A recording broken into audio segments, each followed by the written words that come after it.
When I retired 13 years ago in 2009, my friends asked me what I was going to do.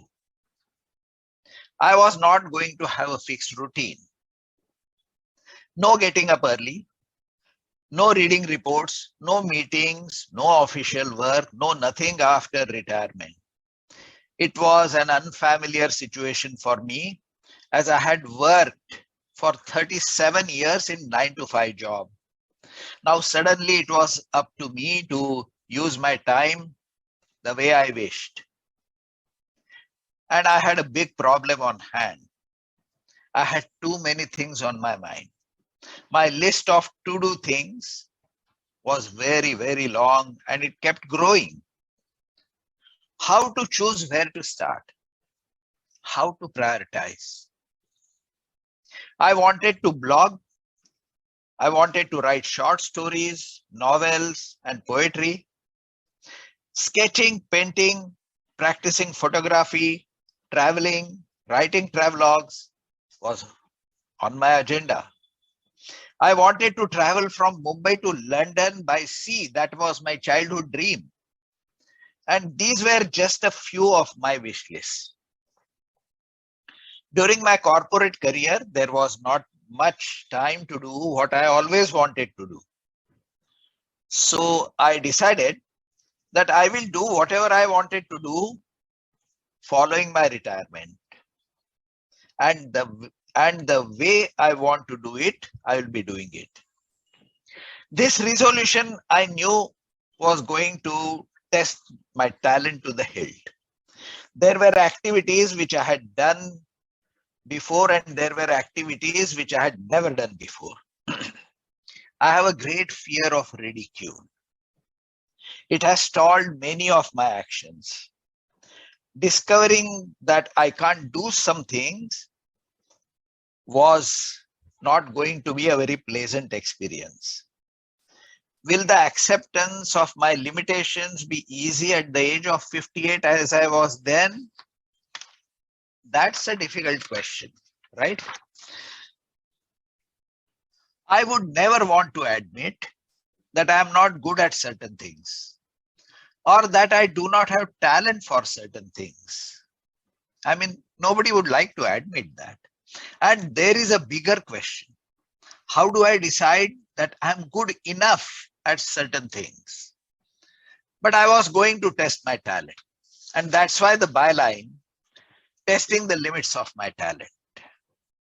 And the first step I took, immediately after my retirement, I moved to South Africa where I stayed almost for 2 months. They gave me a lot of time to think about my future activities. I was getting many requests for consulting and conducting training. One of the questions which bothered me was, how much should I charge my client? Now, when you work in the industry, you get paid salary every month, and there is no question of charging anyone for your services. After a long and harrowing thought, I suddenly realized, and that was an epiphany.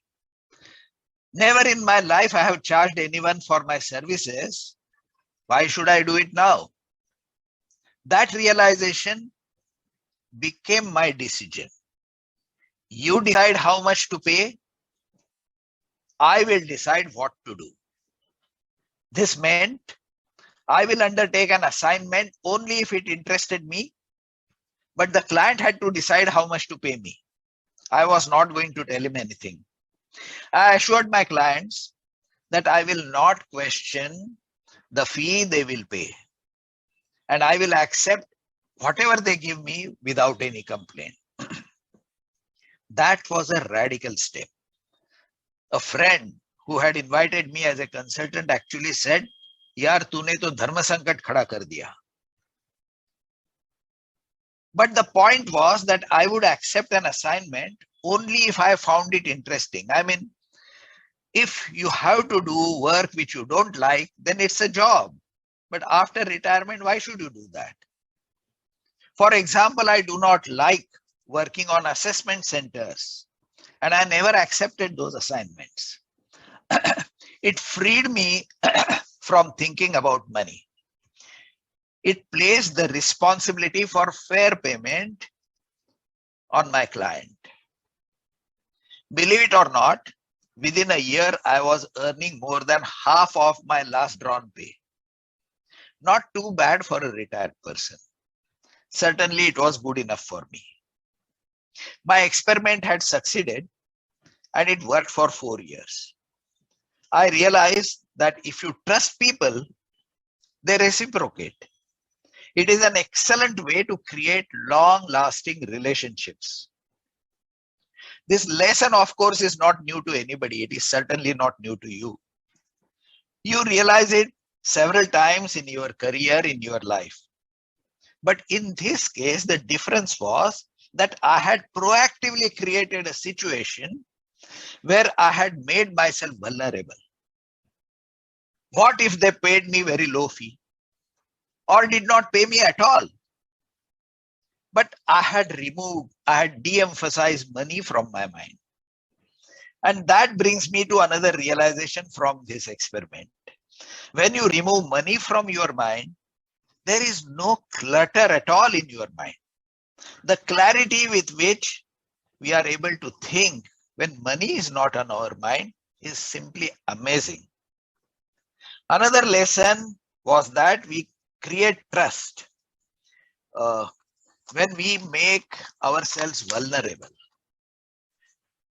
Some of them could have paid me very low fees, but in fact, nobody took undue advantage. They paid me fairly. For 9 years, I had taught conflict management at Tata Institute of Social Sciences. It included a session on building trust. This was a subject close to every student's heart. Some of them had experiences which made them to conclude that they will not be able to trust anybody easily. And discussions on the trust subject were not just involved, but they were very intense with the students. I guess my desire to experiment took roots in those discussions with students. In October 2013, I was at home when I felt discomfort and I was rushed to a nearby hospital. A cardiologist examined me and within an hour, he was inserting 2 stents in my heart, angioplasty. I did not know the cardiologist. I had not even heard his name.